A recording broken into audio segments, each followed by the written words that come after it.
শত শত গ্রাহক এবং ট্রাভেল এজেন্টের হাজার কোটি টাকা হাতিয়ে এরই মধ্যে পালিয়েছে ফ্লাইট এক্সপার্ট ও ফ্লাইফার নামে দুটি এজেন্সি। তাদের মতো এবার আরেক প্রতারক দোয়েল এয়ারওয়েজ লিমিটেডের সন্ধান পাওয়া গেছে।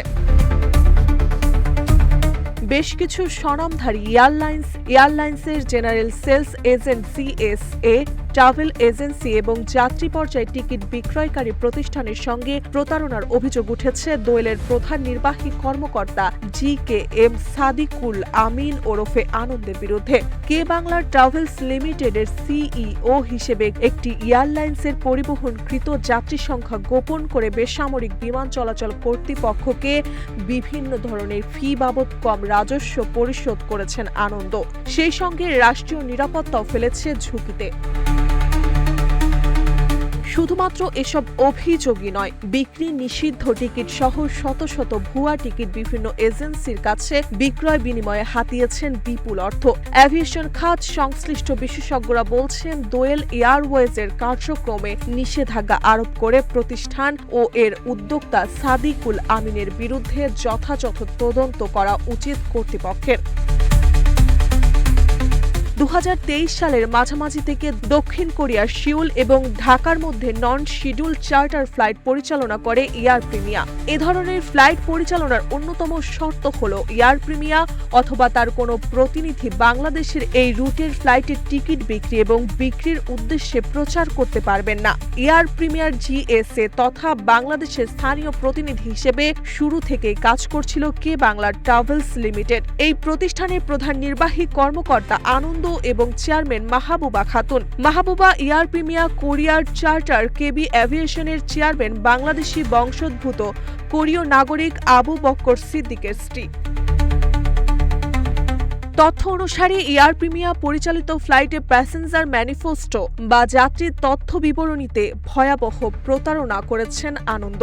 বাংলাদেশ থেকে বহির্গামী ফ্লাইটে এয়ারলাইন্সকে যাত্রী প্রতি নির্দিষ্ট ফি দিতে হয় বেসামরিক বিমান চলাচল কর্তৃপক্ষকে। অনুসন্ধানে জানা যায়, এই প্রতারণার মূল মাস্টারমাইন্ড কে বাংলার প্রধান নির্বাহী আনন্দ। বিষয়টি আঁচ করে 2025 সালে মে মাসে আনন্দকে সাময়িক বরখাস্ত করে অভ্যন্তরীণ তদন্তের উদ্যোগ নেয় কে বাংলা ব্যবস্থাপনা পরিচালক এমডি মোহসিনুল বারী শাকির। তবে চেয়ারম্যান মাহবুবা খাতুনের হস্তক্ষেপে উল্টো এয়ার প্রিমিয়া বাংলাদেশের জিএসএ চুক্তি হারায় কে বাংলা, বেঁচে যান আনন্দ।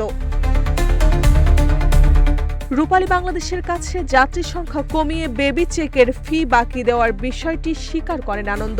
তবে এর জন্য নিজে ব্যক্তিগতভাবে দায়ী নন, বরং কে বাংলা দায়ী বলে দাবি করেন তিনি। যদিও রূপালী বাংলাদেশের হাতে আসা কে বাংলার এমডি শাকির এবং সিইও আনন্দের মধ্যকার একটি অডিওতে স্পষ্ট যে গরমিলের বিষয়টি শাকিরকে গোপন রাখতে বলেন আনন্দ। অ্যাভিয়েশন খাতে নিরাপত্তা ও তদারকি সংশ্লিষ্ট বিশেষজ্ঞরা বলছেন, এভাবে যাত্রীর তথ্য গোপন করা শুধু আর্থিক ফৌজদারি অপরাধ নয়, বরং জাতীয় নিরাপত্তার জন্য হুমকি এবং অপরাধমূলক তদন্তে বাধা। 2024 সালের 29 ডিসেম্বর থেকে 2025 সালের 30 জুন পর্যন্ত বলবৎ থাকা এক চুক্তিপত্রে অর্থ গ্রহণের জন্য আনন্দ লোডস্টার এভিয়েশন লিমিটেডের এর ব্যাংক হিসাবের তথ্য দাখিল করেন। সেখানে লোডস্টারকে কে বাংলার সহযোগী প্রতিষ্ঠান হিসেবে উল্লেখ করা হয়। এই লোডস্টারের এমডি পরিচয়ে এম অধ্যক্ষরযুক্ত লজিস্টিক খাতে দেশের অন্যতম শীর্ষ আরেকটি প্রতিষ্ঠানের সঙ্গে পণ্য পরিবহনের চুক্তি করেন আনন্দ। এই চুক্তিপত্রে লোডস্টারকে এয়ার প্রিমিয়ার কার্গো জিএসএ হিসেবে দেখানো হয়, তবে আর্থিক লেনদেনের বিবরণীতে দেওয়া হয় দোয়েল এয়ারওয়েজ এর ব্যাংক হিসাব। এই চুক্তিতে আবার দোয়েলকে লোডস্টারের সহযোগী প্রতিষ্ঠান হিসেবে দেখানো হয়। এভিয়েন্স বিডি লিমিটেডের পরিচালক পরিচয়ে চট্টগ্রামের নূর এ ফাতিমা হজ কাফেলা ট্রাভেলস অ্যান্ড ট্যুরিস্টের কাছে ফ্লাইটে ডিল এয়ারলাইন্সের 350টি টিকিট বিক্রি করে আনন্দ। ওইসব টিকিটের বিপরীতে অগ্রিম 50 লাখ টাকা দোয়েল এয়ারওয়েজের হিসাবে নিলেও যাত্রীদের জন্য কোনো টিকিট ইস্যু করেননি তিনি। পরে ঢাকার শাহজালাল আন্তর্জাতিক বিমানবন্দরে টিকিটগুলো ভুয়া প্রমাণিত হয়।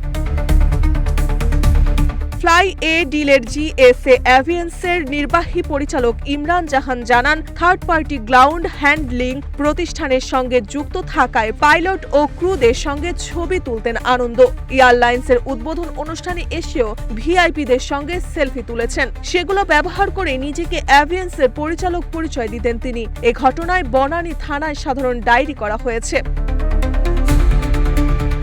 এদিকে আনন্দের প্রতারণা ধরতে পেরে আদালতে মামলা করেন কে বাংলার এমডি বারী শাকির। মামলাটি তদন্ত করছে সিআইডি। মামলার তদন্তকারী কর্মকর্তা ইন্সপেক্টর ওয়াজেদ আলী জানান, তদন্তে আনন্দের বিরুদ্ধে অভিযোগের সত্যতা পাওয়া গেছে। শীঘ্রই তদন্ত প্রতিবেদন আদালতে দাখিল করে আসামিদের বিরুদ্ধে গ্রেফতার ওয়ারেন্টের আবেদন করা হবে। মার্জিয়া মৌ, রূপালী বাংলাদেশ।